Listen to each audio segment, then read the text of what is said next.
Desde que o homem pensa sobre a vida, se deu conta que a vida dele tem algum problema. Porque quando ele compara a vida dele com a vida do resto da natureza, a diferença salta aos olhos. Na natureza tudo é como só poderia ser. Na natureza tudo é necessariamente como é. Na natureza o vento venta como só poderia ventar, a maré mareia, o sapo sapeia, a girafa girafeia, e tudo é do único jeito que poderia ser. E o homem tem a sensação de que no caso dele não é bem assim. A cada passo poderia ser diferente do que é. A cada passo o homem faz escolhas, a cada passo o homem toma decisões, e a vida vai acontecendo em função do que ele decide, do que ele escolhe, do que ele delibera. Para cada momento de vida, o homem joga no lixo, renuncia, abdica de tantas alternativas, né? A vida pressupõe um monte de renúncias, e assim o homem é autor da própria trajetória, que poderia ser outra e outra. Nada na natureza vive desse jeito. A vida do homem não tem muito a ver com a vida do resto.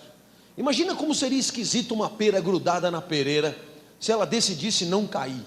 Está chovendo hoje, eu vou me sujar toda, é melhor deixar para cair amanhã.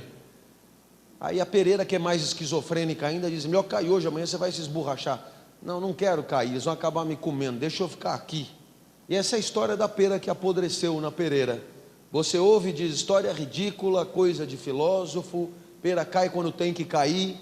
Mas eu tenho um filho de 23 anos, o meu filho nasceu na França quando eu fazia o doutorado, e o meu filho estudou com os franceses na escola francesa em São Paulo, fez propaganda e marketing, e hoje ele trabalha com a marca Moët Chandon. Meu filho ganha mais do que eu, ele mora comigo, ele ganha mais do que eu, porque é impossível ganhar menos do que eu, né? Eu trabalho na USP, a USP é uma universidade estadual, e o meu chefe não gosta de professores, e vice-versa também, né? Então, às vezes eu olho para o meu filho, que ocupa espaço, que cresceu, né?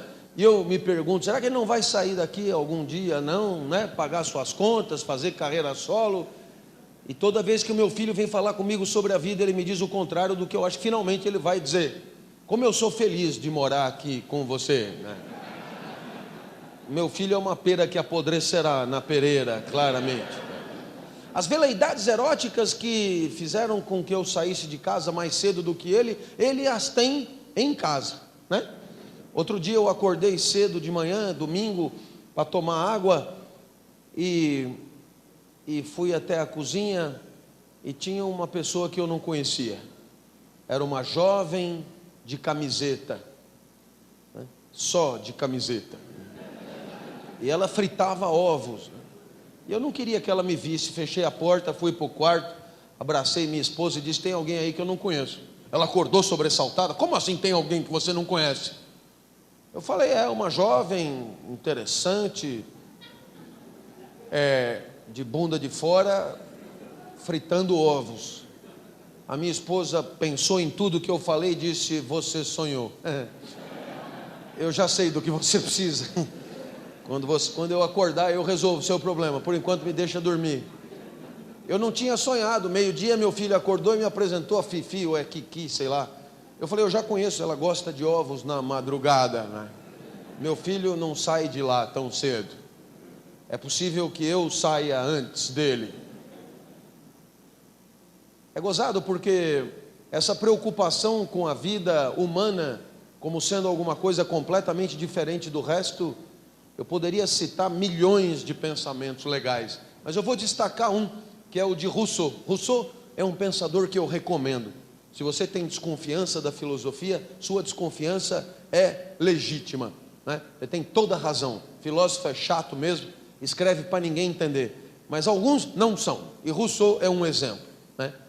Eu estava vindo para São Paulo e encontrei Rousseau na livraria do aeroporto, do lado da Ana Maria Braga. É impossível não entender, né? Discurso sobre a origem da desigualdade entre os homens. E Rousseau explica: um gato é gato, nasce gato, e quando nasce, já nasce sabendo viver como gato. de tal maneira que gato não precisa aprender a viver, né? Gato não inventa, não cria, não improvisa, não inova, porque gato, sendo gato, vive como gato, do único jeito que poderia viver. Se você pegar um gato com fome e botar do lado dele um prato de alpiste, ele não come o alpiste, ele não está preparado e nem programado para comer alpiste. Da mesma maneira que o pombo, que também nasce pombo, nasce sabendo viver como pombo, que também não precisa aprender nada, que também não vai inventar nem improvisar nada, pombo não come filé, mesmo que esteja morrendo de fome. O homem não é assim, a gente sabe que o homem não é assim. O homem tem instinto quando nasce. O instinto permite ao homem procurar o seio materno quando nasce, mas é só. O instinto do homem é pobre, a vida do homem é complicada, então cabe ao homem ir além da sua natureza, ir além do seu instinto. Ir além, na filosofia, a gente chama de transcender, ir além, ir além. Cabe ao homem inventar, criar, improvisar, se adaptar, se virar em suma, porque no caso dele a vida não está pronta, no caso dele é preciso fazer acontecer. No caso dele, a sua natureza não lhe dá respostas para a vida. Então, o homem tem educação, porque na escola ele vai aprender tudo que os antepassados já deixaram como ensinamento para a vida. O homem tem política, porque com a política ele consegue decidir o que ele vai fazer com aquela sociedade, não é? O homem tem ética, porque graças à ética ele discute e descobre o melhor jeito de conviver. O homem tem tanta coisa que ninguém mais tem, né? E é por isso que a vida do homem é diferente. É por isso que o homem acaba comendo o alpiste, né? Ele chama de linhaça, parece que faz bem à saúde, né? O homem também come o filé assado, cozido na chapa, frito, se o calo apertar ele come o gato. Come o pombo, também come a secretária, a sensorista, a enfermeira, buraco de fechadura, cabra. Antigamente se dizia que o céu é o limite, mas o homem já furou o céu há muito tempo e a gente percebe que não tem limite. Rousseau dizia que o homem transcende a sua natureza, mas se ele tivesse vivido nos dias de hoje, ele perceberia que não é só isso, o homem hoje fabrica a sua natureza. Graças a Projeto Genoma, graças a Proveta, barrigas de aluguel, in vitro e tantos outros recursos, hoje o homem interfere no sexo da criança, sabe um monte de coisa antes, participa, e muito antes do nascimento já está interagindo e fazendo acontecer. E se você nasceu e não gostou do que é só mudar. Homens viram mulheres com facilidade, mulheres viram homens, gordos lipoaspiram, magros siliconeiam, cabeludos raspam, carecas implantam, branquelas bronzeiam artificialmente e bronzeados esbranquiçam quando dançam e cantam bem. A gente controla tudo, faz o que quer da vida, faz o que quer da natureza, e é claro que na hora de decidir o melhor caminho, é que são elas. É bem bacana ser livre para fazer da vida o que bem quiser, mas tudo tem um preço. O gato olha para você com ar de superioridade, porque gato é gato, já nasceu sabendo e vai viver como gato, tranquilo, sem dúvidas, sem dilemas. Mas você que não é gato, você que não é nada, você que precisa viver para descobrir quem é, você vai ter que decidir. E isso é uma tarefa difícil. Escolher o melhor caminho é tarefa complicada. O melhor é sempre o que vale mais. E atribuir valor às possibilidades de vida é a nossa tarefa, é a nossa condição, o nosso fardo. Como se faz para atribuir valor? O professor dá nota 8 a um aluno. E a prova vale 8, porque o professor comparou a prova do aluno com a sua. Todo valor é assim. É a comparação daquilo que você quer valorar com aquela referência ideal. Só existe valor desse jeito. Você pode atribuir valor a qualquer coisa, desde que você tenha o gabarito, a prova nota 10. Aquilo que você considera o perfeito, o modelo, a referência. Quando o professor atribui nota 9 a outro aluno, é porque ele comparou a prova do outro aluno com o gabarito e percebeu que é mais parecido. 9 é melhor do que 8, porque 9 é mais parecido com 10. É claro que com a prova do professor não há dificuldade, ele já tinha o gabarito. E o resto da vida, como funciona? E fica claro que para você escolher o teu caminho, você precisa de uma vida nota 10. O gabarito da vida, a referência da vida. E essa busca da referência a filosofia sempre fez e chamou de virtudes, virtudes morais. E as mesmas virtudes morais da filosofia, o mundo das empresas chama de valores. Toda empresa tem um banner, todo banner tem valores, e os valores são as referências, o gabarito da vida, a referência a partir da qual você consegue descobrir qual é o caminho que vale mais. Por exemplo, no exército, o primeiro valor é a disciplina. Então toca a corneta, você acabou de entrar no exército, corneta das 5 da manhã, você acorda e na hora de levantar passa pela sua cabeça tirar um cochilinho suplementar, até às 7, ninguém é de ferro. O que será melhor, acordar às 5 ou às 7? O que é melhor, 5 ou 7? Essa pergunta é absurda, a menos que você tenha o valor, e com o valor disciplina fica fácil responder, que é melhor acordar quando a corneta toca. Mas se o valor fosse outro, como por exemplo o repouso, seria melhor às 7. E se fosse a preguiça, seria melhor às 10. Troca-se o valor, troca-se a resposta certa da vida. Os valores são muitos, eles se desmentem, eles se anulam, eles se contradizem, e você fica na mão, sem saber qual o melhor valor, qual o melhor caminho. Daí a incerteza na hora de viver, incerteza que se traduz num sentimento de angústia. A angústia nos acompanha, a angústia nos acompanhará. Professor, não era motivacional a palestra? Se você quiser depois no final a gente canta, né? Mas por enquanto vamos pensar um pouquinho. A angústia nos acompanha, por quê? Porque não temos instrumentos para decidir sempre com clareza qual é o melhor caminho a percorrer. A minha mãe me ensinou a confiar. Confiar nos mais velhos. Confiança é um valor. A confiança, na verdade, é um baita valor da convivência. Se quem tem disciplina levanta quando a corneta toca, quem confia faz o quê? A confiança é certeza sobre coisas que você não pode verificar, não pode checar. Só pode haver confiança se não houve constatação. Aí você poderia dizer, mas eu não sei, eu acho que eu prefiro sempre verificar. O problema é que nem sempre isso é possível. Na verdade, quase nunca isso é possível. Por isso a confiança é tão importante. Quando eu fui convidado para vir aqui hoje, eu não estava aqui ainda, né? Quem me convidou sem poder saber se eu vinha. E quando me convidou vocês também, ainda sem saber se eu vinha, mas tinha certeza que eu ia acabar vindo, porque confiava. A confiança é quando não tem como checar, não tem como verificar.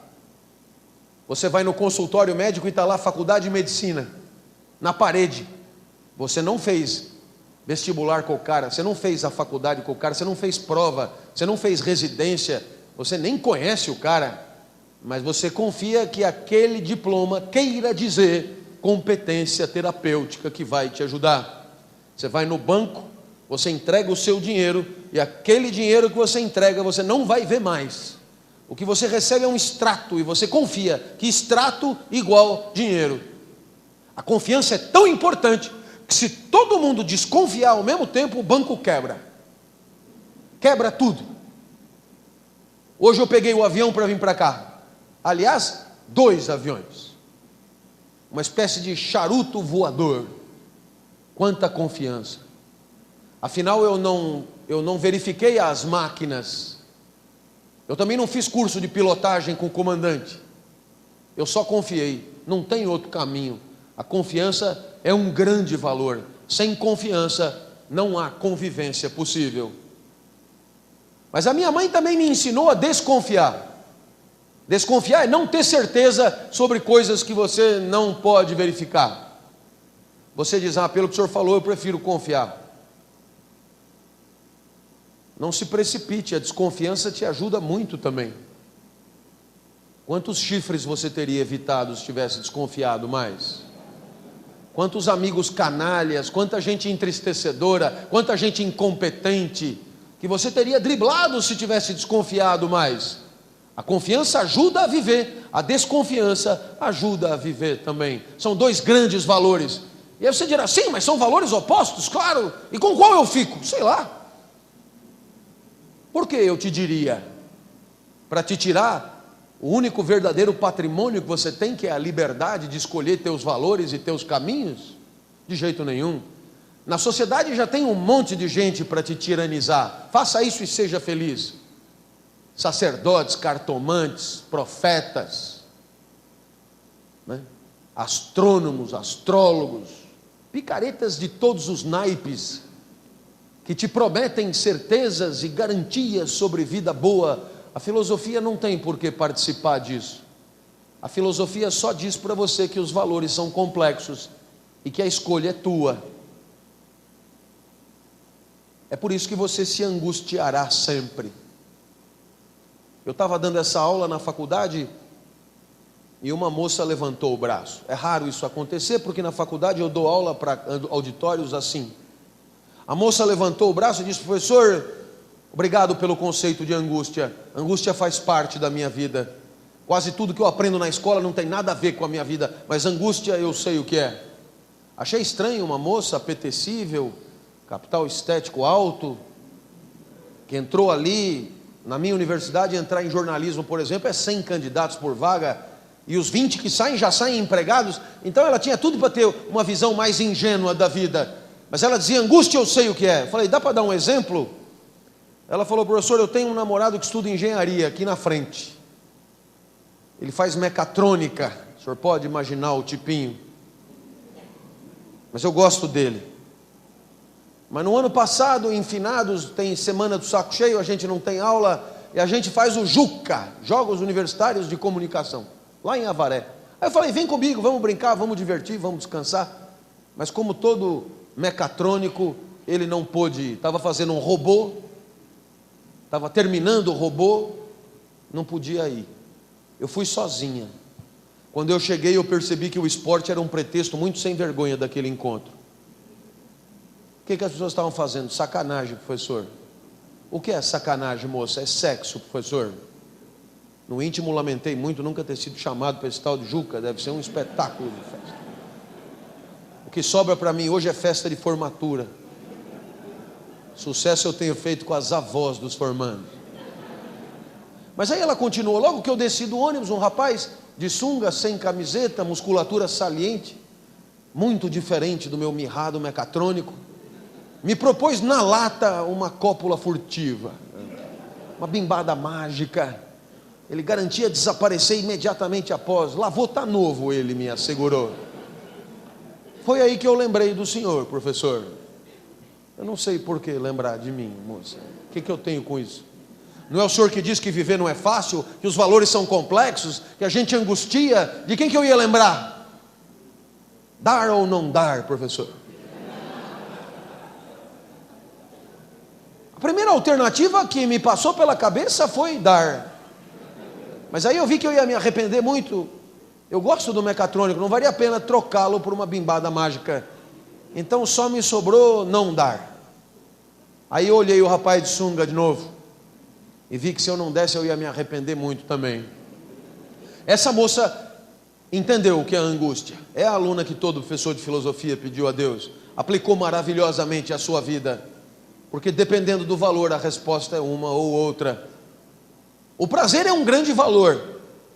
O prazer reduz o desconforto da vida. Graças ao prazer, você abre janela, fecha janela, põe casaco, tira casaco, se acomoda na cadeira, vê do lado de quem vai sentar. O prazer é um baita valor. E pelo prazer, ela já deveria ter dado. Mas não é o único valor. Vamos pegar um outro gigante, o respeito, né? Respeito pelo outro, respeito pelos compromissos assumidos. Sem o respeito não há amizade, não há matrimônio, não há trabalho, não há país. O respeito é um grande valor e pelo respeito ela não deveria dar. O prazer recomenda a cópula, o respeito recomenda a castidade. 2 valores, 2 soluções, 2 vidas. Angústia. Estava dando essa palestra numa empresa lá em São Paulo, gigante, dessas que faz desde shampoo até sorvete, presidente e diretores, e um diretor se irritou comigo. Professor, deixa eu ver se eu entendi. Se os valores são complexos, o prazer manda dar, o respeito manda não dar, e aí? Aí você saberá. Professor, o senhor poderia botar no PowerPoint os valores em ordem decrescente de importância, uma tabela do top 10 dos valores? Falei, não podia. Por que não? Não sei o que é um PowerPoint. Ele não entendeu a ironia. Falou que eu podia botar na lousa. Eu falei, não, o problema não é o PowerPoint, até sei o que é. O problema é a tabela. Eu não conheço a tabela, eu não sei a sequência dos valores. Ele olhou para mim com desdém, sabe? Como se a ignorância fosse minha, como se eu tivesse pulado aquele capítulo, faltado naquela aula. E eu tive que explicar para ele que a ignorância é nossa, da humanidade. Aí o argumento foi fulminante. Eu falei, sabe Deus? Ele falou, sei. Costuma trabalhar no mesmo andar de um diretor, não é? Deus, quando mandou para Moisés por e-mail os 10 mandamentos, mandou valores, mas não disse que o 4º vale mais que o 5º. Se tiver problema entre eles, é você que se vira, o problema é teu. E o problema é teu, na filosofia cristã, recebe o nome de livre-arbítrio. O problema é teu, você que se vira. Não tem tabela, não tem fórmula, não tem gabarito, porque senão não haveria liberdade, sabe? Funciona assim: se houvesse uma fórmula para a vida boa, não haveria liberdade para decidir sobre a própria vida. Seríamos todos escravos da fórmula, estaríamos todos subjugados pela fórmula.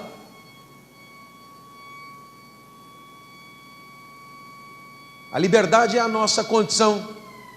E o rapaz então disse, mas então eu nunca vou ter certeza da melhor maneira de viver. Eu disse, vá. Professor, como é que eu faço para acertar sempre? Eu falei, foda-se, rapaz. Ou você já viu alguém que acerta sempre? A gente podia começar com o time do Mano Menezes batendo pênalti. Mas o rapaz tem culpa? Não tem culpa. Quando ele vai no aeroporto, o que ele encontra para comprar? Livro. Na gôndola central, os mais vendidos, best-seller. O que tem para comprar? Tem assim 10 lições para ser feliz, 10 lições para ser livre, 10 lições para ser sucesso, passo a passo da liderança, como eliminar seu chefe, como passar perto do seu adversário, como ser o fodão do pedaço, o poder da glândula, o poder do quê? O poder da sedução, o poder do caralho, o poder da vida, o poder. O que você encontra são garantias, valores em ordem decrescente de importância. Faça isso e seja feliz. Era o mínimo que ele podia esperar de mim, que desse a ele a solução de uma vida boa. Mas não precisa ser filósofo para desconfiar, porque se houvesse uma fórmula, nossa, já teríamos aplicado e como ela funciona, já teríamos erradicado a tristeza do mundo. Você sabe que isso não aconteceu. Não precisa nem olhar de lado, olhe para você. Você sabe que isso não aconteceu. Você deve desconfiar. Desde que o homem existe, existe o angustiado de um lado, sem saber o que fazer da vida, e o charlatão do outro lado, vendendo fórmulas, ungüentos, pomadas, mantras e tantas outras piruetas garantidoras de uma vida sem tristeza. Poxa vida, já era tempo de amadurecer e perceber que talvez a tristeza faça parte da vida, e perceber que talvez seja impossível se alegrar com o gol do Brasil e com o gol da Holanda. E quando o Brasil faz gol, é o holandês que se entristece. E assim é. Alguns mundos são mesmo entristecedores. claro que você entra na livraria e compra 10 livros desses. Eles recebem a nomenclatura de autoajuda, todos eles. Você entra no carro, precisa chegar no trabalho, esse é um exemplo típico da minha cidade. Na sua frente um Toyota Corolla. Como todo dono de um Toyota Corolla já tem a vida ganha e vai lentamente pelo trânsito falando no celular. Você precisa ultrapassar e não consegue. Chega num cruzamento demorado da cidade, acontece o inevitável. O Toyota passa, embaça para passar e você fica. E aquilo te fode o fígado. Mas você não se desespera, porque agora você tem 10 livros, em média 100 lições para ser feliz. Aquilo nunca mais vai voltar a acontecer. No dia seguinte, quando o Toyota Corolla aparecer, ele já vai aparecer atrás de você.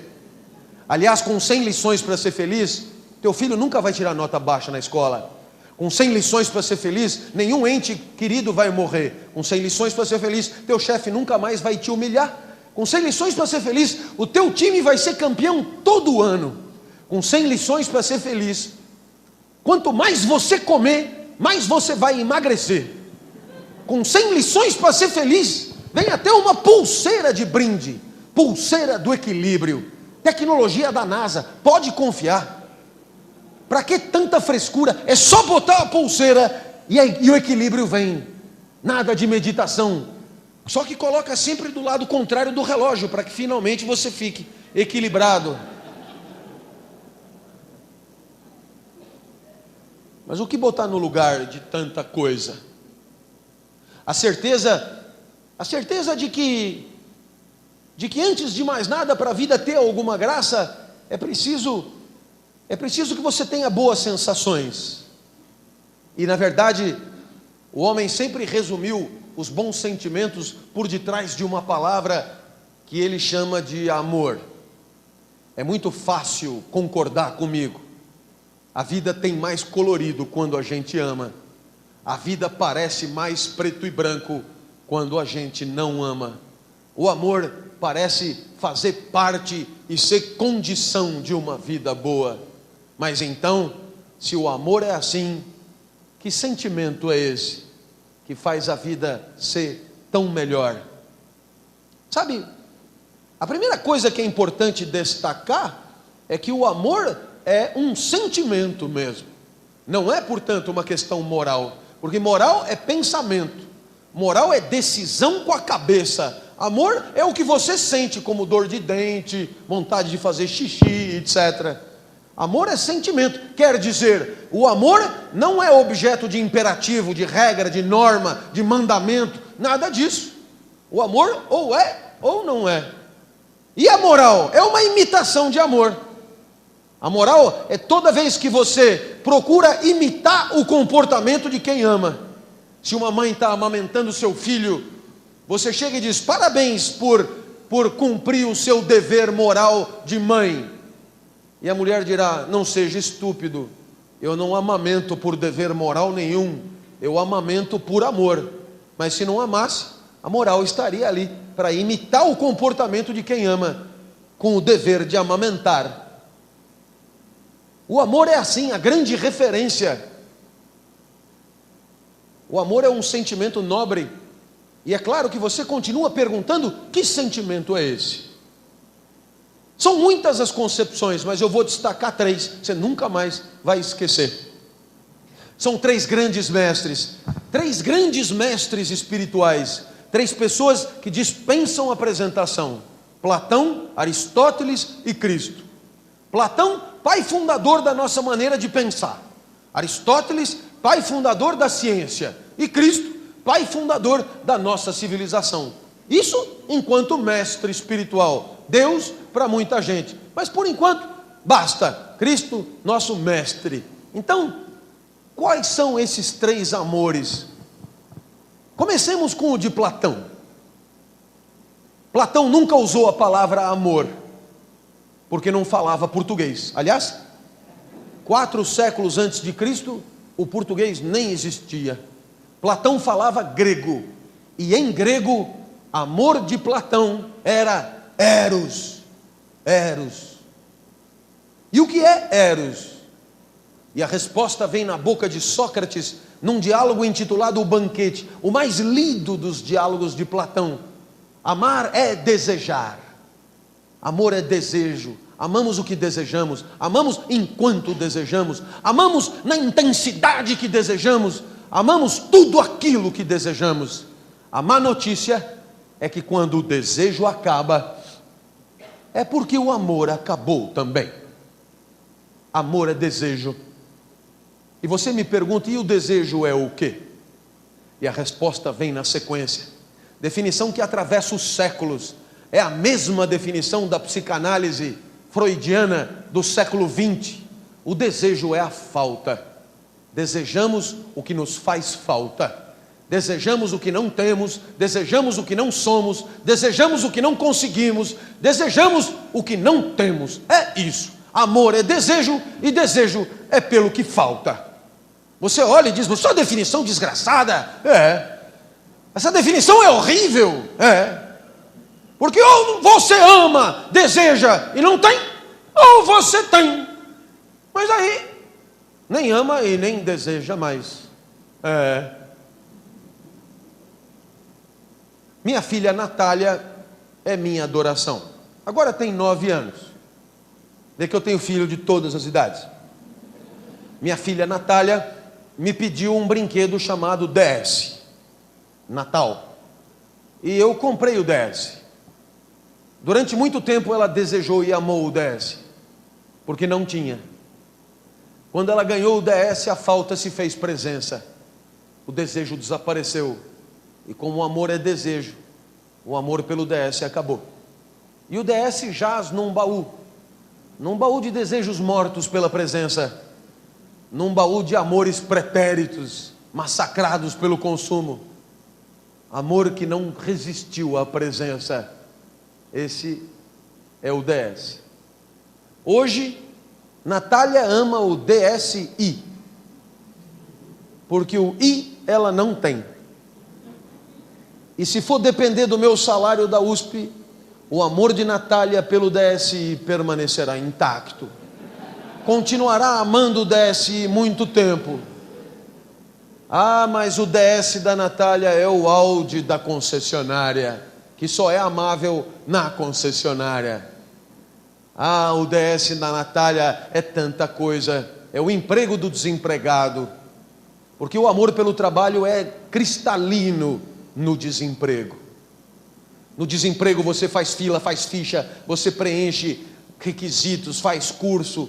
No desemprego você quer trabalhar, no desemprego você ama o trabalho. E como o mundo nem sempre é tão cruel, você consegue finalmente o trabalho. Mas aí você tem trabalho até as tampas. E ninguém pode desejar o que tem até as tampas. Agora o que você deseja e ama é a folga, as férias, o feriado. Porque só pode desejar e enxergar quem não enxerga. Quem enxerga, enxerga. Quem anda, anda. Quem fala, fala. Só deseja quem não consegue, quem não faz. Percebeu? Se amor é desejo, desejo é a falta, de duas uma. Ou você ama e não tem, ou tem. Mas aí ama a cunhada, não é? Ama o que falta. Professor, no mundo do trabalho, o amor de Platão salta aos olhos. O chefe liga o PowerPoint e projeta no início do ano o quê? Ele projeta metas. E o que é meta? Meta é o que ainda não se conseguiu. Meta é o que não se tem. Meta é o DS da Natália. Meta é o objeto de desejo. Meta é o amor do empresário. Meta é o que se quer conseguir. E você, colaborador, será julgado pelo RH, pelo teu engajamento, por vestir a camisa, sangue nos olhos, faca nos dentes. E tudo isso é eros. Amor e desejo pelo que falta, o lucro e o resultado ainda não conseguido. Quando chega no final do ano e as metas são alcançadas, Você diz, agora 7 anos de vacas gordas. Não. Agora o chefe sobe o sarrafo e você continua perseguindo as metas. É o amor pelo que falta. Depois de 30 anos você vai ganhar uma placa. Obrigado por ter sido tão erótico. Mas agora você já está meio broxa. E será substituído por alguém mais jovem. O amor de Platão é triste mesmo. Se você tem aqui, conversando, comendo uma pamonha aí, e você diz, o que é a felicidade? É ter o que você quer. Impossível. Porque ou você tem e não quer, ou você quer e não tem. E é claro que isso irrita, mas faz parte da nossa vida. Nossa, a gente deseja o tempo inteiro. A gente ama o que a gente deseja. O amor de Platão, Eros, faz parte da nossa vida. Um dia eu fui a um motel. Nome do motel, Eros. Aí eu perguntei para a moça que me cobrou aí o RG, são cabines individuais? A mulher falou, é um motel. Eu falei, não, falo pelo nome do motel. Qual é o problema? Falei, Eros, pensei que fossem cabines individuais. Porque Eros é amor de masturbação, amor de falta, amor de distância. Eros é desencontro. E é tudo isso que recebeu o nome de amor platônico. Na falta, na distância, no desencontro, no desejo. Mas um quarto de motel não é Eros, jamais. E é por isso que Aristóteles, pensando sobre o amor, quis propor uma outra definição. Filia. Outro nome. Eros é desejo na falta, faz parte da nossa vida. Mas você está descontente porque acha que o amor não pode ser só isso. Não pode ser só desejo pelo que não se tem. Não pode acabar na presença. Não pode ser assim. Tristeza dos casais, tristeza dos encontros. Aristóteles concorda com você. E vai chamar de filia um outro amor. Amor na presença. Amor no encontro. Amor na alegria. O amor de Aristóteles é alegria pelo mundo como ele já está diante de você. O amor de Aristóteles é alegria pelo mundo como ele é. O amor de Aristóteles é amor pelo mundo quando ele te faz bem, quando ele te alegra, quando ele te encanta, quando ele te faz sorrir. Percebeu? Nada a ver com Eros. Filia é amor pela esposa que você já tem. Filia é amor pelos alunos que você já tem. Filia é amor pela comida que você está degustando. Filia é amor pelas coisas quando elas te proporcionam uma vida boa. O amor de Aristóteles, o amor de Platão é desejo na falta, o amor de Aristóteles é alegria na presença. E aí você me ouve e diz, professor, e esse amor no trabalho? Esse é mais raro. É mais raro. A expressão happy hour deixa claro. Eu acho que eu nem preciso continuar. Happy hour que horas é? Happy hour é sextas 18. Happy hour quer dizer hora que o trabalho acabou. E você já chama feliz a hora em que o trabalho acabou. É sinal que você aceitou placidamente que trabalho e felicidade são como água e óleo. Não se misturam, não se contaminam. Para ter felicidade é preciso que o trabalho acabe. O amor de Aristóteles é mais raro. O amor de Aristóteles é mais raro em qualquer lugar. E se você algum dia me encontrasse num bar, me oferecesse uma cerveja e perguntasse, professor, esquece tudo que o senhor estudou, fala agora o senhor, O que a vida tem que ter para ela ser legal? E eu não hesitaria em começar respondendo assim: é preciso que você deseje demais o que te faz falta, ponha energia para buscar, mas é preciso também que você consiga se alegrar com as coisas que você já tem. E perceba que eu disse consiga se alegrar, porque desejar todo mundo deseja. Desejar nos aproxima muito da animalidade. Os animais, quando querem a cópula, eles desejam, e é fácil perceber. Desejar, todo mundo deseja. Estar apaixonado por glúteos nunca tocados é fácil demais. Agora, se alegrar com a mesma mulher 25 anos depois, aí já não é para qualquer um. Aí já requer um pouco de sutileza. E eu digo mulher porque é o meu caso, mas vale para marido? É óbvio.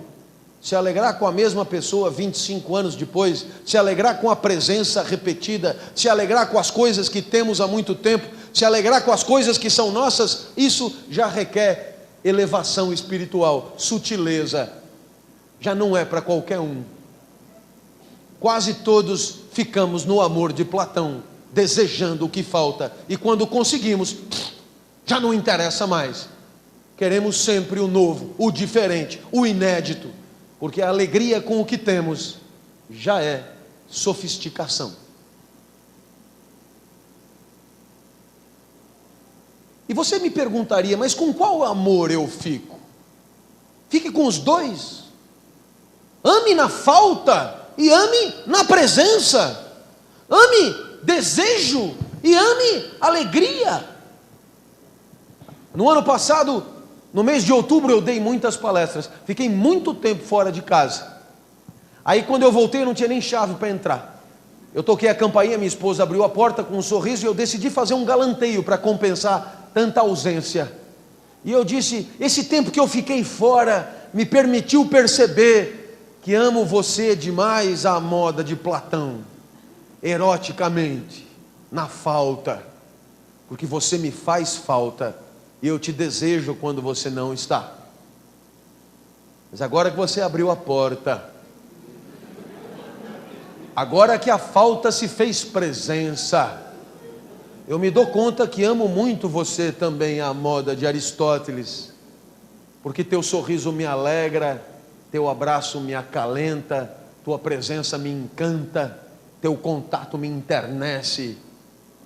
Perceba, amar na falta e amar na presença, condição que nós temos, condição de uma vida boa. Uma aluna me disse: professor, o senhor vai me desculpar, mas para mim basta o amor de Aristóteles. Eu gosto de amor é na presença, velho. Eu gosto de amor é no encontro ali, no duro. Acabo de passar o fim de semana com o meu companheiro em franco amor aristotélico. E ela falou, animada, em defesa de Aristóteles, contra Platão, contra a falta, contra o desejo. E eu deixei. Quando ela terminou, eu falei: e o seu companheiro trabalha com você? Ela falou: não, ele trabalha em Campinas, ele fica lá de segunda a sexta. Eu falei: ah, entendi. Se só Aristóteles tiver razão e o amor for sempre na presença, ele nesse momento deve estar amando a secretária, a ascensorista, a colega de classe. Não, aí não. Falei: ué, então o que você espera é que ele te ame na falta também. Claro, então o que você espera é que Platão também tenha razão. Ah, professor, então eu já sei. Quando a pessoa diz eu já sei em filosofia, costuma vir uma paulada, né? Eu disse: vamos fazer assim, amor de Platão de segunda a sexta e amor de Aristóteles sábado e domingo, no pegado, como você quiser, querida, desde que você perceba que é importante demais desejar aquilo que a gente não tem, porque a gente não pode ter tudo, e é importante demais se alegrar com aquilo que a gente tem, porque sem alegria a vida é muito sem graça. E no mundo da empresa, como seria bacana se happy hour fosse segunda às 8 da manhã. Alguns dão risada, esse cara é um lunático, não é? Como seria bacana se a gente pudesse começar a alegria logo na segunda-feira, sabe? No encontro, no reencontro, no abraço no colega, no cafezinho compartilhado, no almoço, no refeitório, enfim, no mundo da vida, para que o processo seja alegre em busca das metas, porque não há festa de final de ano que compense um ano de tristeza, nem quando você sorteia a geladeira vale a pena. É preciso levantar o braço em nome da alegria. Sabe, meta você já persegue com competência, porque está todo mundo vigiando. Mas alegria só você pode levantar a mão para defender a tua, um instante de vida legal de viver, durante o processo, na segunda-feira, no momento mais singelo, porque a vida é feita de todos os momentos, e não só das apoteóticas conquistas. Mas tem um terceiro amor. E se de Platão para Aristóteles a gente já subiu, de Aristóteles para Cristo, a gente de fato flutua. Agora a coisa é fina. O amor de Cristo não é nem eros e nem filia. O amor de Cristo não é nem desejo de quem deseja, nem alegria de quem se alegra. O amor de Cristo não tem por preocupação maior o amante. Cristo fala em amor ao próximo. O próximo é qualquer um. E se o próximo é qualquer um, não dá para ser nem desejo nem alegria, porque não desejamos qualquer um. Se bem que depois de uma certa idade, quase qualquer um. E não nos alegramos com qualquer um, sobretudo. Então, o amor de Cristo não é nem o de Platão, nem o de Aristóteles. Mas então, em que consiste este amor, que vai receber o nome de ágape, também em grego, nem eros e nem filia, ágape. Vem comigo. A diferença do amor de Cristo é que o que importa agora é o amado. O que importa agora é a alegria do amado. E o amante tudo fará pela alegria do amado. O amante recuará para que o amado avance. O amante se abaixará para que o amado suba. O amante se apequenará para que o amado seja gigante. Porque no caso do amor de Cristo, por alguma razão fantástica, a alegria do amado conta demais para quem ama. E ele está disposto a tudo fazer pela alegria do amado. É quando a alegria do amado vale mais do que a própria. Ah, o senhor está zoando. Não estou não. Ah, esse então é muito mais raro. Não sei não.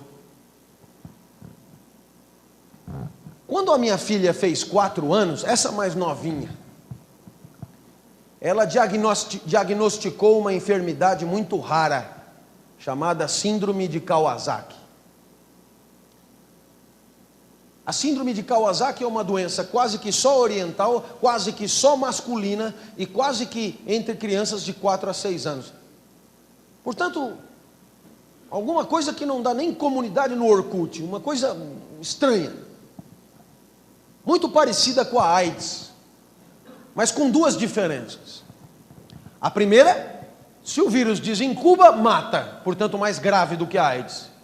A segunda, se durante 2 anos o vírus não desincuba, ele morre e a pessoa está curada. Portanto, nesse sentido, melhor do que a AIDS. O tratamento é o mesmo, coquetel. E minha filha foi para a UTI tomar esse medicamento cavalar. E o hospital, que é meu cliente, permitiu que a minha filha ficasse com o pai e com a mãe na UTI. E ali ficamos 10 dias praticamente sem sair. E eu dizia comigo mesmo, essas coisas que a gente diz para a gente mesmo, por que não troca? Deixa eu no lugar. Libera ela, eu fico no lugar com alguma coisa 20 vezes pior. Eu troco, libera, eu fico no lugar, sabe, tubo, coisas, não, eu, 20 vezes mais, entuba, massacra, libera a menina, sabe por quê? Porque por alguma estranha razão, a alegria daquela menina, a vida daquela menina, valia para mim 20 vezes mais do que a minha própria. É o que os antropólogos costumam chamar de sagrado, tudo aquilo que você reconhece que vale mais do que a tua própria vida. A vida de minha filha era assim, por alguma estranha razão, eu daria tudo por ela. O senhor pegou pesado, né? Então vou pegar um pouco mais leve. No ano passado, esse ano, ela fez 9 anos e falou: papai, sabe o que eu queria? Dar uma festinha em casa e convidar todos os meus amigos para conhecer a minha casa. Claro, filha. Vieram 30. Entraram todos mais ou menos ao mesmo tempo. E eu me lembrei de uma poetisa búlgara. E a poetisa dizia: criança pequena é como água, ocupa todos os espaços. Eu me tranquei no quarto, mas a poetisa tem razão. Todos os espaços. Papai, queremos brincar aí também. Eu disse: filha, mas para onde você quer que eu vá? Você não gosta tanto da padaria? Vá para lá e eu te chamo quando a gente acabar. Se fosse Eros, se o que importa é o meu desejo. Se fosse filia, se o que importa é a minha alegria. Não, é ágape. E eu fui para onde? Para a padaria, que só vende pão a tal da padaria. Não é nem essas padarias que fazem de tudo. Não. E ali fiquei esperando. O senhor pegou pesado. Então, quem sabe mais um exemplo? Eu sou hoje professor titular da universidade, e na minha condição eu não precisaria dar aula na graduação. Mas toda quinta-feira eu estou lá. Dou aula das 7h30 da manhã ao meio-dia e das 7h30 da noite até às 11. Às vezes às 11 meu aluno não entendeu ainda, então eu vou até às 11h30. Eu volto para casa sem voz. E alguém me pergunta: mas por quê? E a resposta é que por alguma estranha razão o meu aluno conta para mim. Por alguma estranha razão, o fato dele entender é importante para mim. Por alguma estranha razão, o fato dele se alegrar com o entendimento novo importa para mim. Por estar convencido de que se ele conseguir pensar melhor, ele terá mais chance de viver melhor. O professor Paulo Freire ensina na Pedagogia do Oprimido que o professor ama o aluno. Claro que será desejo, claro que será alegria, mas será sobretudo ágape, porque a alegria do aluno conta demais. E aí você podia dizer: desculpa, mas filho pequeno e aula de filosofia não é representativo de nada. Aqui é trabalho, aqui é capital, aqui é concorrência. Então, mais um exemplo. Um banco me convidou para dar uma palestra em Comandatuba. A palestra era muito importante. Momento em que um gigante ia se fundir com outro gigante. Presidentes, diretores presentes, com as esposas, etc. Professor Clóvis falando da vida que vale a pena ser vivida. E eles confirmaram a minha presença na palestra umas 300 vezes. Saí de casa cedo, mas a minha cidade é cruel. Cheguei numa avenida chamada 23 de Maio, que dá acesso ao aeroporto de Congonhas, e ela estava parada. Eu vim vindo, deixei o carro no valet para ir mais rápido. Quando eu cheguei no Chiquinho e gritei: Ilhéus! A mulher disse: voo encerrado. Friamente. E você dirá: cadê o amor, professor? É que a mulher do lado viu a minha fisionomia de terror e ela não suportou. Ela fez um sinal assim, estranhíssimo, E eu vi aquela mãozinha assim, e eu disse: isso é um anjo no meio do mundo de demônios. Aí ela saiu por dentro e eu vim por fora. E ela foi indo por dentro e eu por fora. De repente, longe da primeira, ela falou: aqui, me dá o RG. Dá o cartão. Pode correr. Eu falei: por que você fez isso? Ela olhou para mim desconfiada e disse: é melhor socorrer. É claro, quem sabe o porquê sou eu, não ela. Quando a gente não suporta a tristeza do outro. E se algum dia você me encontrar num bar e me perguntar: professor, o que eu tenho que fazer para viver melhor do que vivo? Eu não teria dúvida em te apresentar a resposta completa. Deseje demais o que te faz falta. Consiga se alegrar com o que você tem. E de quebra, cereja do chantilly, biscoito fino, faça com que as pessoas em volta vivam menos tristemente. E aí você podia me dizer: mas aí quem vai se beneficiar é o outro, não é, professor? Esse é o pulo do gato. Esse é o maior pulo do gato que eu já estudei na minha vida. Se eu tivesse que selecionar uma única ideia para guardar comigo numa ilha deserta, eu selecionaria essa. Quando você tudo faz pelo amado, o amado se beneficia, mas por alguma estranha razão, você também se encanta. Você consegue transcender a tua animalidade feroz, ao teu egoísmo apequenador, e isso vai te fazer muito bem. É incrível a sensação de leveza, de transcendência, de humanidade, toda vez que você zela pela alegria de alguém, que pode ser um filho pequeno, um aluno que você ama, ou simplesmente o próximo, que você nem conhece, como no check-in de um aeroporto. Mas o amor talvez não baste, não é? Afinal de contas, a gente ama muito pouca gente.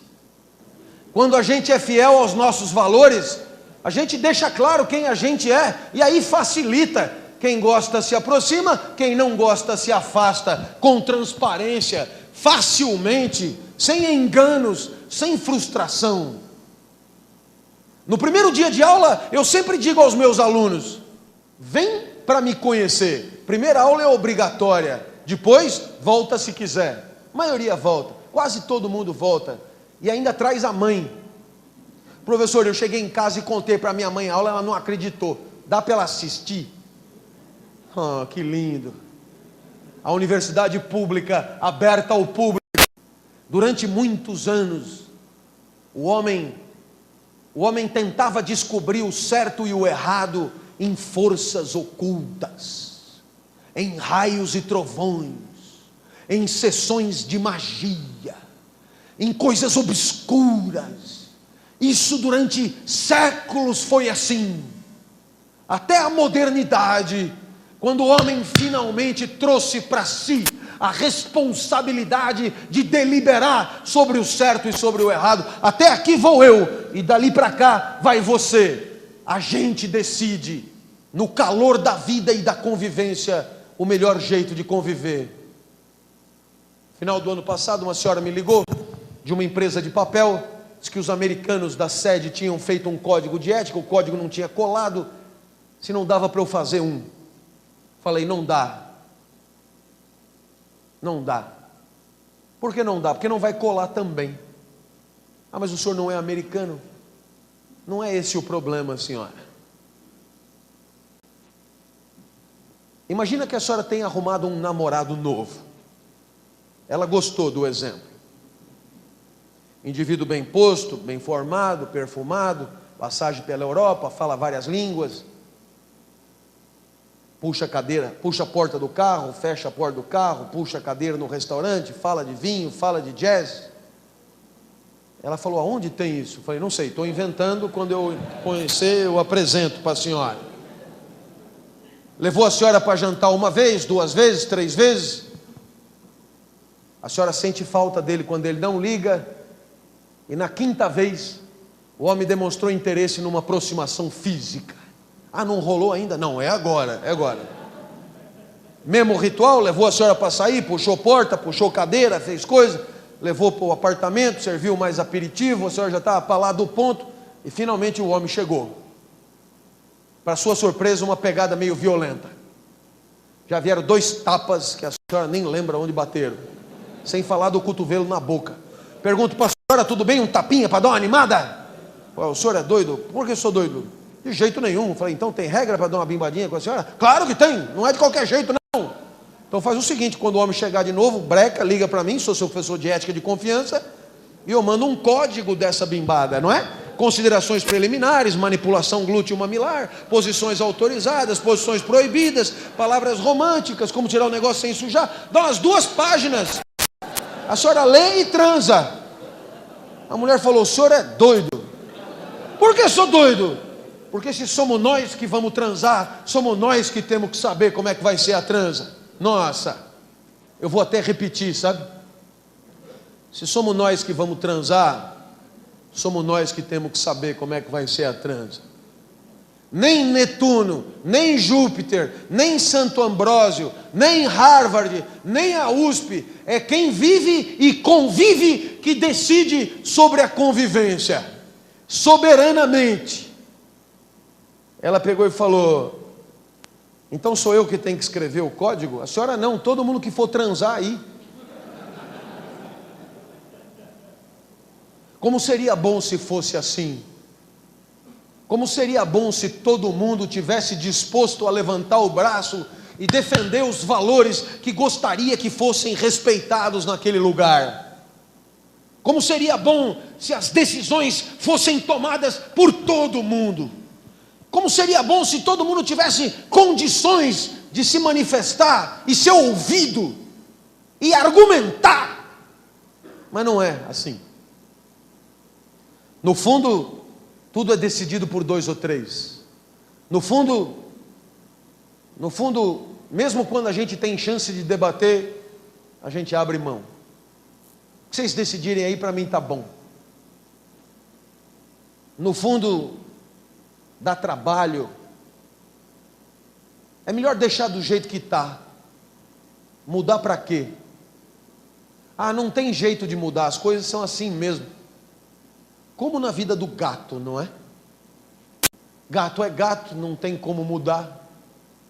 E a gente que não tem muito disposição para ser livre e abre mão da nossa grande liberdade humana, acaba se contentando em ser gato. E sempre haverá 2 ou 3 a se aproveitar da inércia de todo mundo. Sempre haverá 2 ou 3 para definir o certo e o errado da vida. Sempre haverá 2 ou 3 para impor goela abaixo a melhor maneira de conviver. E você que não quis debater, se conforma. Alguém decidiu. Quando muito você aponta o dedo, olha, são ladrões. Quando muito você se queixa, isso é uma porcaria mesmo, uma bandalheira. Mas no fundo o que você espera mesmo é que alguém faça o trabalho por você. Porque no final das contas você precisa ir ver a sua novelinha. Está na hora de cair fora. No fundo, debater para quê? E é por isso que ao longo da história do homem, o que ele sempre teve foram ideologias hegemônicas. Maneiras de viver aceitas por todos passivamente. Verdadeiros massacres. E a história das ideologias valeria um curso. Mas eu me contento em terminar essa palestra com a do momento. A tal da qualidade de vida. E você me ouve com espanto? Professor, qualidade de vida é tudo de bom? É tudo que um tirano quer. Ele não precisa nem gastar energia. Todo mundo já concorda. Mas é tão fácil desconstruir, não é? Porque você pensa assim: carro bom, carro de qualidade. O que existe é carro, né? Qualidade é adjetivo. Pastel bom, pastel de qualidade. Filme argentino bom, filme argentino de qualidade. Programa bom, programa de qualidade. E o que existe no mundo da vida é carro, é pastel, é filme argentino, é programa. A qualidade é só o atributo. A qualidade é só o adjetivo. Além de ser filme argentino, é bom, é de qualidade. Então você pensaria que com a vida é a mesma coisa. Vida boa, vida de qualidade. Mas aí, alguém meteu o dedo e inverteu. O que existe no mundo é pastel, carro e vida. É a vida que é de qualidade. E qual é a diferença? É que vida de qualidade cada um vive a sua. A minha é na sala de aula. Ah, o senhor não gosta de ir no parque assim? Não. E praia? Detesto praia. Mas assim, tempo para o senhor, tal, todo o meu tempo é para mim. E o único que presta é na sala de aula. O senhor é doido? É problema meu. A minha vida de qualidade é na sala de aula. Mas tem quem goste de surfar. Tem quem goste de trabalhar na bolsa. Tem quem escolha o curso de contabilidade para prestar vestibular. Tem quem chupe limão. Tem de tudo. Porque vida de qualidade é assim. Cada um tem a sua. Haverá tantas vidas de qualidade quantas forem as células viventes. Na qualidade de vida não é nada disso. Como você já deve ter percebido, qualidade de vida é um cardápio pronto. Qualidade de vida é um PF. Qualidade de vida é um comercial que já vem no prato. Qualidade de vida é um conjunto de atributos que qualquer vida tem que ter para ser boa, seja você quem for. O primeiro item da qualidade de vida na história foi na década de 60 na Inglaterra, a redução da jornada de trabalho. E aí você diz, desculpa professor, mas a redução da jornada de trabalho eu acho tudo de bom. Para você que é triste no trabalho, deve ser. Mas perceba, se o critério é a redução da jornada de trabalho, a gente passa de 40 para 30. O critério tem que continuar, passamos de 30 para 20. O critério tem que continuar, passamos de 20 para 10. E aí chegamos à conclusão que a vida boa seria a vida sem trabalho. Legal. Tenta fazer com todo mundo. Como seria melhor se no lugar de reduzir, a gente melhorasse? E melhorar o trabalho é fazer do trabalho alegre. Happy hour, segunda às 8 da manhã. Não precisa reduzir a jornada, porque o mais legal vai ser trabalhar.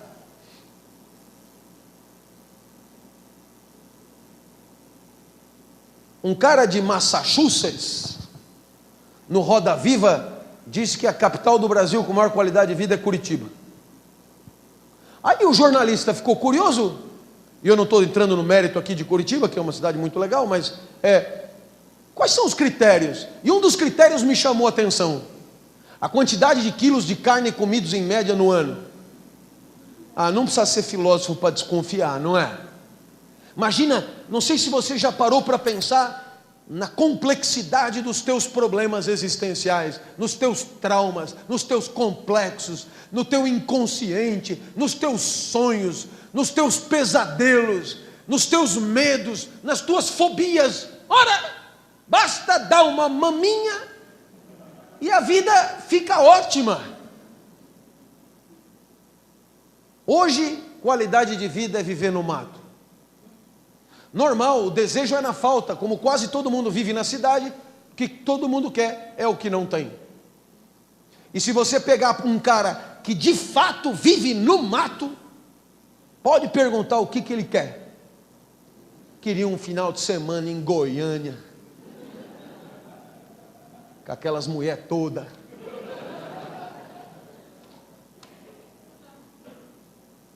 Sobre essa história de vida no mato, eu tenho uma oftalmologista, mulher apetecível, fez 50 anos outro dia, na categoria 50 a mais ela é ótima.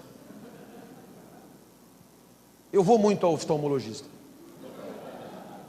E aí ela perguntou se podia assistir minha aula, veio assistir minha aula, assistiu o ano inteiro de aula, no ano seguinte voltou para fazer o curso outra vez, e disse, nossa, obrigado por você facilitar a compreensão dos filósofos, mas eu me preocupo com você só trabalha, você precisava de mais qualidade de vida.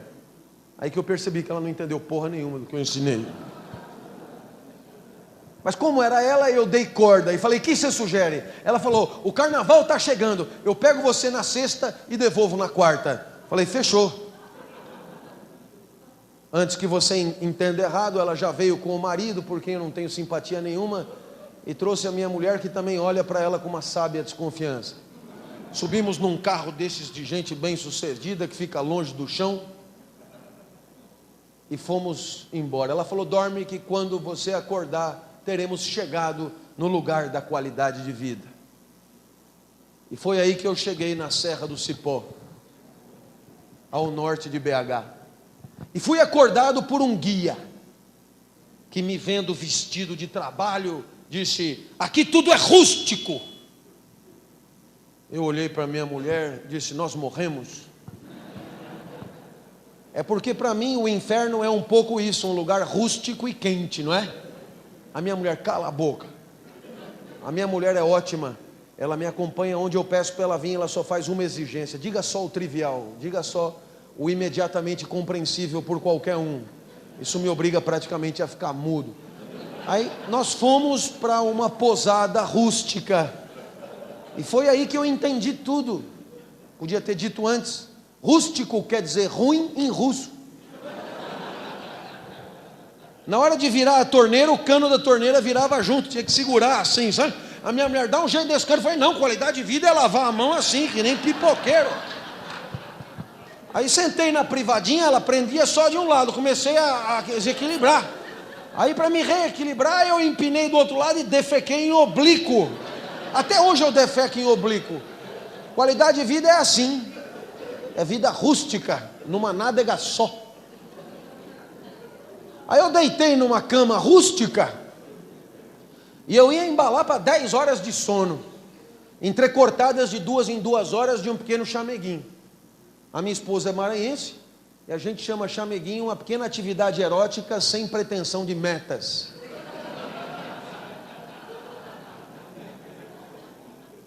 Mas aí eu já estava ali em posição côncava, apareceu o Mussolini do Cipó, espécie de Hitler verde, e disse, o que o senhor vai fazer? Vou dormir, qualidade de vida é caminhar. Não podia discutir, levantei, então vamos. Aí que eu descobri que não era bem caminhar, era caminhar pra caralho, velho. Depois de 3 horas andando debaixo de um sol escaldante, chegou um riacho, e ele falou, todos pro riacho, que a água é refrescante e vai contrair as artérias, sei lá que pataquada. Eu desconfiei, fiquei do lado de fora. Mas como não é vida de qualidade, onde cada um escolhe a sua, é qualidade de vida, operação tirânica, começaram a jogar água em mim. Eu tive que entrar, e toda a parte submersa do meu corpo reduziu o seu volume em 2/3. Aquilo não é alegria. Eu conheço alegria. Não existe alegria no encolhimento. Depois de 30 anos de pesquisa na universidade, eu descobri, alegria é sempre para fora, em expansão. Alegria encolhida eu nunca vi. Qualidade de vida, o caralho. Um frio desgraçado. Aí ele falou, agora vamos nadar até a cachoeira. Eu falei, nossa, ainda tem cachoeira, né? Aí ele falou, o passeio chama passeio da cachoeira. Falei, e se o passeio mudar para passeio do saco enrugado, eu estou liberado? A minha mulher, cala a boca e vai. Quando chegou na cachoeira, a minha tristeza era evidente. O sujeito falou, o senhor é da onde? Eu, de São Paulo. Ele, se o senhor estiver andando pela Avenida Paulista e lhe ocorrer tomar um banho de cachoeira, o que o senhor faz? Falei para minha mulher, desculpa, eu vou me defender. Esse cara é idiota demais. Falei, amigo, faz 40 anos que eu ando pela Avenida Paulista, nunca me ocorreu tomar um banho de cachoeira. E olha que eu nunca nem tinha visto uma cachoeira. Agora que eu vi o que é uma cachoeira, é que não vai ocorrer mesmo. Você aceita que o seu corpo é diferente do meu? Claro, logo se vê. Então você poderia aceitar que o mundo que te alegra possa ser diferente do mundo que me alegra? Sabe, nem melhor, nem pior, diferente. Silêncio. Sabe por quê? Nenhum tirano suporta a diversidade. Diferente, não. Todo tirano quer uniforme, igualdade. Entendeu? Então, sabe o que é, amigo? O mundo que te alegra é a cachoeira, o riacho gelado, a muriçoca. O mundo que me alegra é a Avenida Paulista, 18 horas de sexta-feira, véspera de feriado, fina garoa, e ele com aquele puta trânsito, eu não, sem trânsito nenhum, parado mesmo.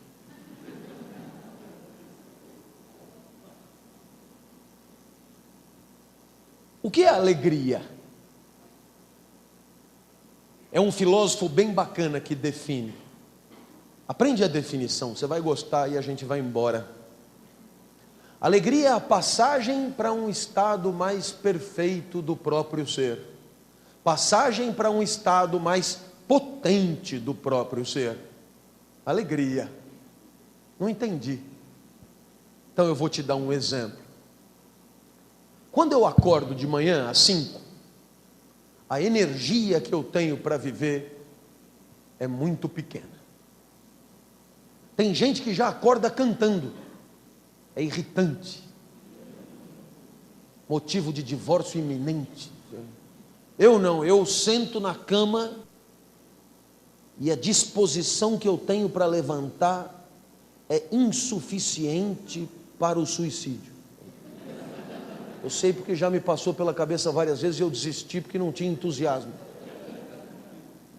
Aí eu vou no banheiro, lavo a cara, sento na privada, lavo a coisa, já estou um pouquinho melhor, tomo um banho, aí passo perfuminho, desodorante, visto a roupa, já estou um pouquinho melhor, preparo um cafezinho, bebo, já estou um pouquinho melhor, aí eu saio de casa às 6h30, gosto do meu bairro, ainda mais quando não tem trânsito, já estou um pouquinho melhor, chego na cidade universitária às 7, eu adoro a cidade universitária, estou um pouquinho melhor, os alunos começam a chegar, às 7h30 eu começo a dar aula, e eu adoro a minha aula, eu adoro o que eu digo, é impressionante como eu entendo quando eu explico.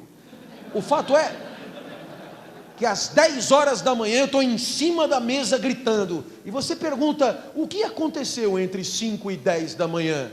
Resposta, passagem para um estado mais potente e perfeito do próprio ser. Alegria, ganho de tesão pela vida, ganho de potência de agir, ganho de libido, ganho de vontade, sinônimos, alegria. É claro que nem sempre é assim. Às 10 horas abre a porta a secretária do departamento, mulher medonha, e ela diz, professor, os outros professores estão reclamando que o senhor grita muito. E eu pergunto, para onde foi a minha potência de agir?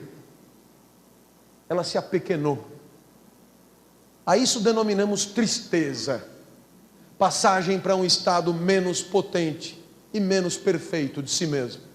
A alegria é mais de Clóvis em Clóvis. A tristeza é menos de Clóvis em Clóvis. E assim, no fliperama da vida, dependendo do que acontece, tem horas que o mundo alegra, compõe bem com você e alavanca a tua potência. Tem horas que o mundo decompõe, agride e apequena. Tristeza. E é claro que isso só nos permite concluir que, como somos corpos particulares, aquilo que me alegra não alegra todo mundo. Portanto, não há fórmula para todos. Não há, lamento informar, não existe a fórmula da felicidade, coisa que você já deve ter percebido. Mas o que é mais legal, não só não tem fórmula para todos, como não tem fórmula para você. até o fim da vida. Porque o mundo está te transformando e amanhã você é outro em relação a hoje. De tal maneira que aquilo que te alegra hoje pode te entristecer amanhã. E se você fizer da alegria de hoje uma fórmula, vai estar desrespeitando o fluxo da vida e as tuas transformações. Caramba, você vem pela estrada com fome e vê lá pamonharia, né? Rancho da pamonha. Você para o carro, come a primeira pamonha do caralho. A pamonha te alegra, te alavanca, te dignifica. E você, nossa, pamonha e você tudo a ver. Um encontro feliz, profundamente alegrador. Uma beleza mesmo. Aí você comete um erro a não cometer. Fazer da pamonha uma fórmula. Fazer da pamonha uma qualidade de vida. Fazer da pamonha uma autoajuda. E pede a segunda. Segunda já te alegra menos, porque você esqueceu que o comedor da segunda pamonha não é mais o comedor da primeira pamonha. A primeira pamonha transformou o comedor da primeira pamonha, mas você é fiel à pamonha. É legal assim, gente assim, né? Eu sou um comedor de pamonha. Aí pede a terceira. Quando chega na 10ª, você é obrigado a voltar atrás. A 10ª pamonha começa a desorganizar violentamente as tuas relações vitais. A 10ª pamonha, o teu sangue já virou um suco de milho. A partir da 10ª pamonha você vai morrer se você continuar. E a mesma pamonha que te alegrou pode te matar. Por quê? Porque a pamonha só é boa no ineditismo daquele encontro, que foi alegrador na primeira, mas que pode entristecer demais. Porque pamonha não é nem boa nem ruim, depende da embocadura, depende do corpo que degusta, depende de quem encontra. O que vale para pamonha, vale para qualquer coisa. Como por exemplo o matrimônio. Quase sempre a lua de mel é a primeira pamonha. Depois de 5 anos você não aguenta mais comer pamonha. Aí você começa a querer comer um curauzinho. E às vezes o curauzinho depois também enjoa. E aí você percebe que se você esperar do cônjuge alegria atrás de alegria, se você esperar do mundo alegria atrás de alegria, é possível que você esteja esperando do cônjuge e do mundo mais do que o cônjuge e o mundo possam oferecer. Porque desde o começo eu alertei que a tristeza deve fazer parte da vida. Você acordou de manhã e você deu uma bimbada clássica. E aquela pessoa que te alegrou naquele momento está ali, objeto do teu amor. Amor, alegria, amor na presença. Aí você vai para o banheiro, porque dá vontade de fazer xixi. E na hora de fazer xixi, na posição que você está, você precisa de uma parábola assim, entendeu? Mas como você tem expertise, não é? Porque já faz tempo que você faz isso, você calcula certinho e bife, na mosca. À medida que o jato vai arrefecendo, você vai se aproximando com maestria do vaso. Mas o que você nunca conseguiu acertar são aquelas 3 últimas do esfíncter, né? E na primeira, vai o mijo todo na tábua. Aquela mulher que acabou de te proporcionar a alegria, agora vai te entristecer. Seu porco, você mija na tábua. E aí você percebeu que tal como a pamonha, a mulher que acabou de te alegrar, te entristece. Nem ela é a fórmula da felicidade. E talvez por isso, a gente tenha que aceitar que não havendo fórmula para todos, e não havendo fórmula para nós, a vida que possa valer a pena, é mesmo a vida que surpreende. Porque a surpresa é isso, aquilo que escapa a qualquer fórmula. A surpresa é isso. Aquela vida que passa 10 minutos e você não percebeu que passou. Como no filme argentino, que você só lembra que está no cinema quando o filme acaba e você lamenta. A vida surpreendente é aquela que você gostaria que não acabasse ali. A vida surpreendente é aquela que você gostaria que se repetisse mais vezes. A vida surpreendente é aquela que você gostaria que durasse um pouco mais. A vida surpreendente é aquela que você não esperava mesmo. E quando você menos percebe, ela acabou. Não era menor a minha expectativa desse encontro. Que pelo menos por um segundo eu te surpreendesse. Que pelo menos por um segundo a tua vida valesse por ela mesma. Que pelo menos por um segundo, 10 minutos tenham passado e você não tenha percebido. Que pelo menos por um segundo você não tenha se dado conta que eu estou falando aqui há mais de 1h30.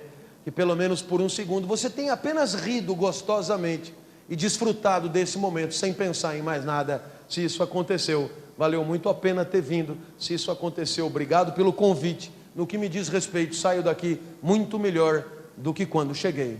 Valeu e até a próxima, se Deus quiser.